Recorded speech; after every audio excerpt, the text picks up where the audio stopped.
함께 통성으로 가족과 자녀들을 위해서 기도하도록 하겠습니다. 살아계신 하나님, 은혜를 감사합니다. 주일을 지난 이후 첫 새벽에 또 나와 하나님께 간구합니다. 오늘 또 하나님 나라와 뜻으로 우리 안에 채우시고, 오늘은 특별히 내 사랑하는 가족들과 가정과 자녀들을 위해서 축복하며 기름을 바르며 기도합니다. 하나님 아버지께서 나의 기도를 응답해 주시고 귀한 자녀들을 축복해 주시기를 간절히 간구하고 빌고 원합니다. 오늘 이 한 시간도 주님이 주시는 그 귀한 아름다운 선한 사역에 아름답게 참여하도록 은총 베풀어 주셨사오니 하나님 나라를 위해서, 하나님 선한 뜻을 위해서, 하나님의 영광을 위해서 크게 살기에 부족함 없도록 도와주시기를 간절히 간구합니다. 오늘도 주께서 주시는 말씀을 통해서 우리 삶을 주께 영광 돌리기를 원하오니 이 새벽에도 이 성전에 나와 기도하는 주의 종들을 축복하시되 하나님 풍성한 진리로 채워주시고 항상 매사의 삶이 감사로 살아갈 수 있도록 은혜 베풀어 주시옵소서. 우리 구주 예수님의 이름으로 기도드리옵나이다. 아멘. 하나님의 말씀 이사야서 5장에서 보시겠습니다. 이사야서 5장 24절에 있는 말씀 봅니다. 24절부터 30절까지 읽겠습니다. 24절. 이로 말미암아 불꽃이 그루터기를 삼킨 같이 마른 풀이 불 속에 떨어진 같이 그들의 뿌리가 썩겠고 꽃이 티클처럼 날리리니 그들이 만군의 여호와의 율법을 버리며 이스라엘의 거룩하신 이의 말씀을 멸시하였음이라. 그러므로 여호와께서 자기 백성의 노를 바라시고 그들 위에 손을 들어 그들을 치신지라. 산들은 진동하며 그들의 시체는 거리 가운데 분토같이 되었도다. 그럴지라도 그의 노가 돌아서지 아니하였고 그의 손이 여전히 펼쳐져 있느니라. 또 그의 기치를 세우시고 먼 나라를 불러 땅 끝에서부터 자기에게로 오게 하실 것이라. 보라, 그들이 빨리 달려올 것이로되 그 중에 곰핍하여 넘어지는 자도 없을 것이며 자는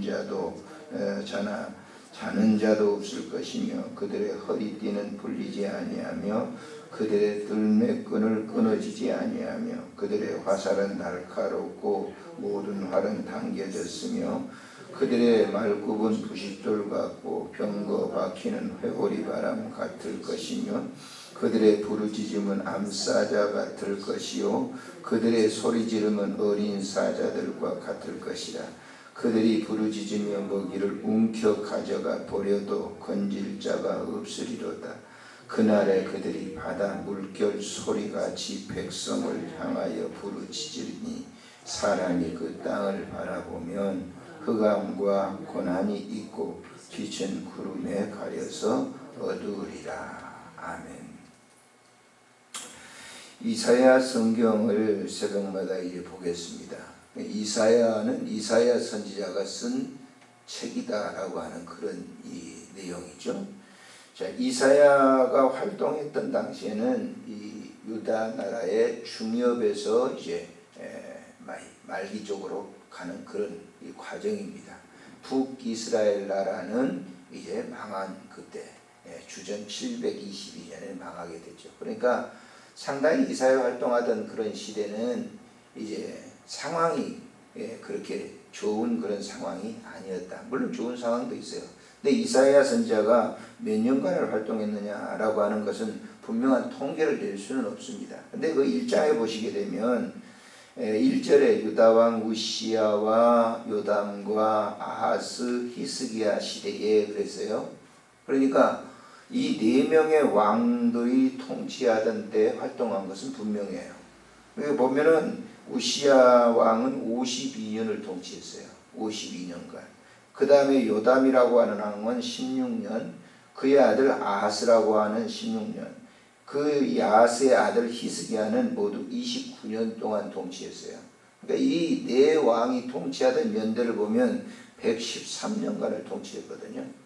그럼 이 이사야 선지자가 113년 동안 살았는가?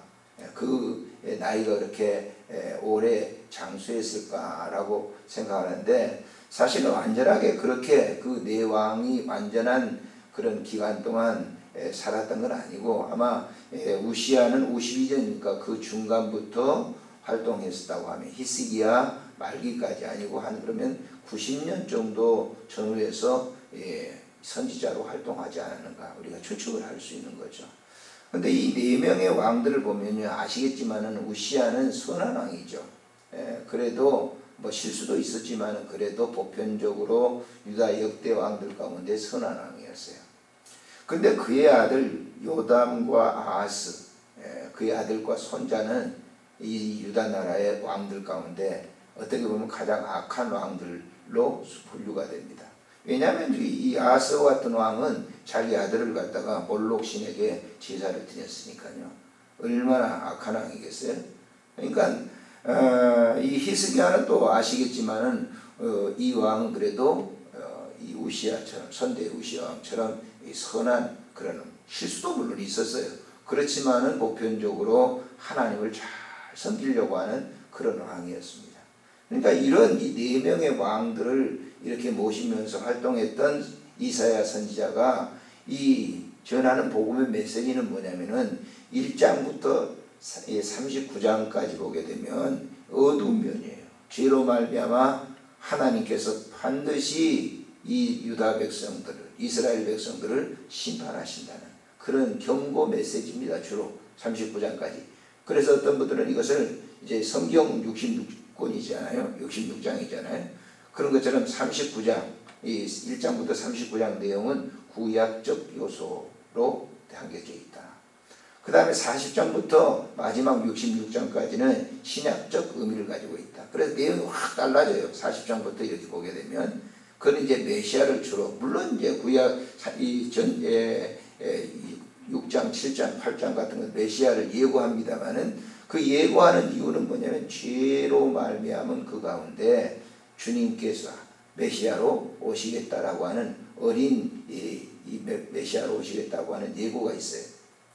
그건 이제 설명을 드리면서 가겠습니다. 아무튼 이런 내용으로 이 이사야서가 전개되고 있다라고 하는 겁니다. 그런데 이제 이 5장에서 이 내용을 보게 되면 당시에 아마 이 이사야가 활동하던 이 당시 요담이라든지 아하스 그때가 아닌가 생각이 들어요. 그러니까 당신들이 이대로 가면 망한다는 거예요. 어떻게 보면 저주 형식의 그런 메시지를 보내고 있는 겁니다. 백성들이 그렇게 죄를 지니까 왕이 보세요. 이 몰록 신에게 자식을 바치면서 그런 따위 행동을 하니까 이 이사야 선지자는 경고의 메시지를, 당신들이 그렇게, 왕들이 그렇게, 백성들이 그렇게 살면 반드시 하나님은 심판하실 것이다 라고 하는 겁니다. 제가 정주영 씨 자서전을 이렇게 읽어봤어요. 한번 여러분 읽어보세요. 굉장히 도움이 됩니다. 이 땅에 태어나서 라고 하는 그런 책인데, 그 책을 제가 이제 소개도 했습니다만, 그 책을 읽어보면요, 정주영 씨 어머님은 아주 무학하신 분이에요. 아버지도 마찬가지죠. 저 통천에서 농사를 짓고 했던 분인데, 아버지는 굉장히 사람이 무시겠지만은 조금 시골에서 그래도 열심히 일하고 괜찮았던 것 같아요. 소도 기르고, 그래서 이제 어려운 가운데 잘했던 사람인데, 정주영 씨가 뭘 얘기하냐면요, 이 자기 어머니 얘기를 해요. 자기 어머니는 신앙이 없었어요. 무당 비슷한 그런 무속 신앙을 가지고 있었던 거거든요. 무속 신앙 가지고 있던 사람들은 누구한테 빌죠? 산신령한테, 신령한테 비는 겁니다. 비는데 그 내용을 자기는 어렸을 때부터 계속 들어왔다는 거예요. 근데 그 비는 내용이 뭐냐면, 정주영의 아들은 내가 낳았고, 우리 아들은 이제 큰 사람이 되어서 돈방석에 늘 길을 원한다. 그런 이 노래를 흥얼거렸다는 거예요. 어머니가. 늘상 그 얘기를 하는 거예요. 그래서 그가 19살 때 아시겠지만은 서울로 나오죠. 그 인천에 갔다 실패를 하고 결국 그가 이제 성공할 수 있었던 비결이 어머니였다는 겁니다. 이 어머니가 그런 이 노래를 계속 이렇게 했기 때문에 어머니가 분명히 어머니의 그 노래를 확신을 가지고 그는 그 방향을 그곳에 제시를 핸들링한 거죠. 그래서 그게 자기가 큰 기업을 이룰 수 있었다. 항상 어머니를 생각했다는 겁니다. 제가 왜 이 말씀을 드리냐면 흔히 이렇게 부모들이 자식이 막 속썩이고 그러면요 조금 그냥 말이라도 말이죠. 빗나간 말이라도 막 그냥 막 하는 사람 있잖아요. 대인소리 하는 사람 있잖아요. 그거 안 되는 거예요. 그렇게 해서는 안 되는 거예요. 자녀가 조금 빗나가더라도 약간 좀 속썩이더라도 복을 비는 거예요. 복을 비는. 잘 되도록 하나님께서 복을 주세요. 우리 하나님 믿잖아요. 그러니까 좀 속속이고 한 달째라도 그렇게 계속해서 기도해주고 그러면 하나님께서 그 자녀를 축복하시는 거예요. 우리 정말 예수 잘 믿으니까요. 예수 믿는 사람들이 해야 될 일이 그거잖아요. 근데 예수 믿는 사람들 가운데 종종 보게 되면 자녀가 막 속썩이고 그러면 막 함부로 얘기하는 분이 있어요. 절대 그렇게는 안 되는 거죠. 이사야 선지자가 지금 예언하는 이 장면을 보게 되면요. 히스기야 왕 때하고 우시야 왕 때하고는 다릅니다. 좀 내용이 달라요.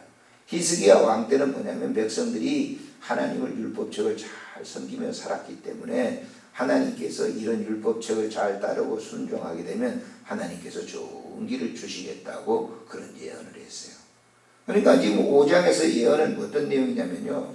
제가 왜 이 얘기를 드리냐면 5장의 내용은 어떻게 보면 저주 같은 거예요. 하나님 말씀을 잘 따르지 않고 그래서 결국은 유다 백성들이 그렇게 계속 살아갈 때 망할 수밖에 없었던 거죠. 다른 나라에서 들어와서 여기 지금 예언하고 있잖아요. 다른 나라에서 들어와서 그들을 침범해가지고 그들을 볼모로 완전히 잡을 것이다. 여기 지금 보세요.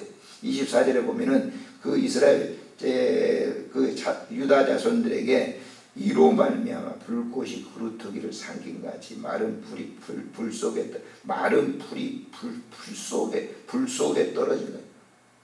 마른 불이 불 속에 들어가니까 어떻게 되겠어요? 다 타버리는 거죠.